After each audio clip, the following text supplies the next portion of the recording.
On Monday, a judge blocks Trump's efforts nationwide to defund Planned Parenthood. A provision in Trump's tax bill instructed the government to end Medicaid payments to abortion providers. However, the judge ruled that patients are likely to suffer adverse health consequences if these payments end, such as unintended pregnancies, pregnancy complications, and undiagnosed STIs.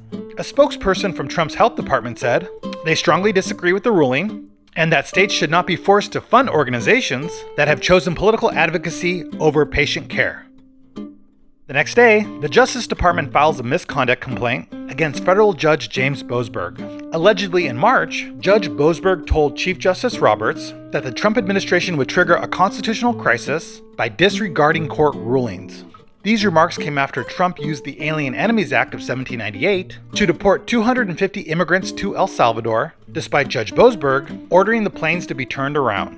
The Attorney General, Pam Bondi, said that she ordered the complaint against Boasberg for making improper public comments about Trump and his administration. The complaint calls for an investigation, the reassignment of deportation cases, and possibly impeachment. Then on Wednesday, a new report released by the nonprofit Civicus placed the United States on its watch list following the sustained attacks on civic freedoms across the country. The nonprofit pointed to three major issues: the deployment of the military to quell protests, growing restrictions placed on journalists, and aggressively targeting anti-war advocates surrounding Palestine. The Secretary General of Civicus said, "The U.S. appears to be sliding deeper into the quicksands of authoritarianism. Peaceful protests are confronted with military force, critics are treated as criminals, journalists are targeted, and support for civil society and international cooperation have been cut back. 6 months into Trump's second term, and a bizarre assault on fundamental freedoms and constitutional safeguards have become the new normal."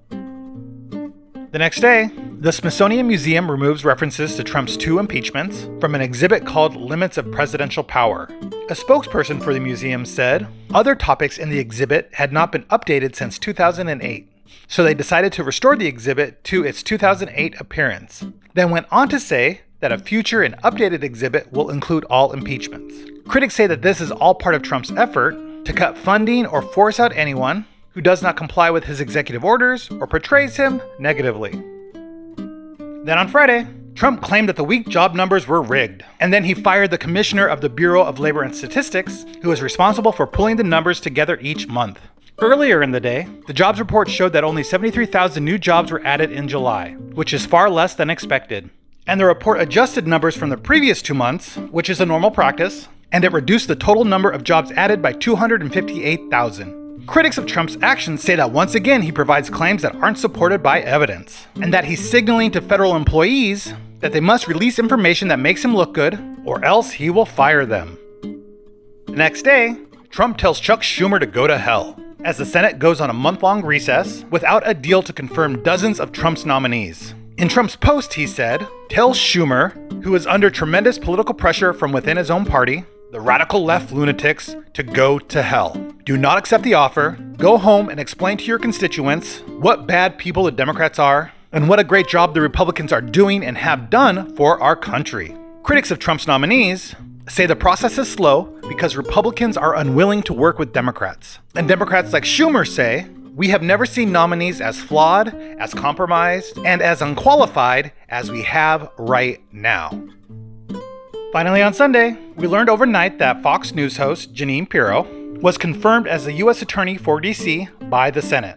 Judge Pirro has supported Trump's efforts to exact vengeance on his political enemies, backed his challenges to federal judges who have questioned the legality of his immigration policies, and was vocal in raising doubts about the legitimacy of Biden's election victory in 2020. On that last point, Judge Pirro was among the Fox News hosts named in a lawsuit brought by Dominion Voting Systems for questioning the validity of the ballot tabulations. Fox settled the case and was forced to acknowledge that the claims about Dominion that were advanced by Pirro and others were false.